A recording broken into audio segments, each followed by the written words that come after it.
ஸ்ரீசக்கர வரதாச்சாரியம் சுத்தசத்வ குருத்தமம் ஸ்ரீநிதிம் ராகவம் வந்தே ஹியபார கருணாகரம்.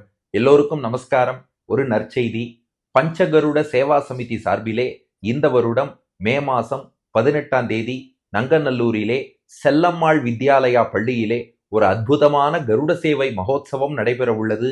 ஒரு கருட சேவை இல்ல, நங்கநல்லூர்லேருந்து லக்ஷ்மி நரசிம்மர் நவநீத கிருஷ்ண சுவாமி திருக்கோவிலிலிருந்து எம்பெருமானும், லக்ஷ்மி ஹயக்ரீவர் சன்னதியிலிருந்து அந்த எம்பெருமானும், ஆதம்பாக்கத்திலிருந்து வரக்கூடிய எம்பெருமானும், கீழ்கட்டளை ஸ்ரீனிவாச பெருமாளும், மடிப்பாக்கத்திலிருந்து கோதண்டராமனும், அதே மடிப்பாக்கத்திலிருந்து பட்டாபிராமர் ஒப்பிலியப்பன் இருவரும் எழுந்தருளி இருக்கும் திருக்கோவிலேந்து எம்பெருமானும், இப்படி பல எம்பெருமான்கள் ஒரு சேர ஒரு இடத்தில் அத்தனை பேரும் கருட வாகனத்தில் வந்து எழுந்தருள, தரமணி தேசிக தர்சன சபாவிலிருந்து சுவாமி தேசிகன் வந்து அவர்களை எல்லாம் மங்களாசாசனம் செய்கிறார்.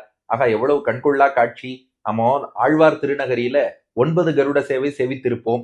9 பெருமாளை நம்மாழ்வார் மங்களாசாசனம் செய்வது.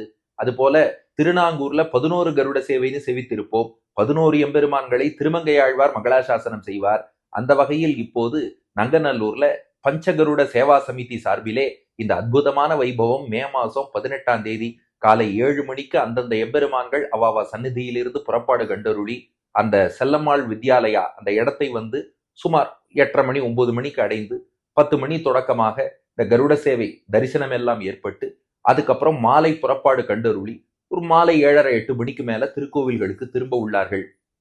கருட சேவையில ஒரு பெருமாளை சேவிக்கிறதே அவ்வளவு ஆனந்தம். பல எம்பெருமான்கள் அதுவும் ஆச்சாரியன் மங்களாசாசனத்தோடு எழுந்தருள்கிறார் என்றால் அவரை சேவிக்கும் போது உற்சவம்னாலே அப்ப பெருமாள் உற்சாகத்தோடு இருப்பார், எல்லா அனுகிரகமும் பண்ணுவார்பா. பல எம்பெருமான்கள் ஒன்று கூடி இருக்கக்கூடிய தருணம். அப்ப அடியார்களாகிய நாமும் குடியிருந்து குளிர வேண்டாமா? ஒன்று கூடி எம்பெருமானுக்கு பல்லாண்டு பாடி அவன் திருவருளை பெற்று இன்புறுவோம்.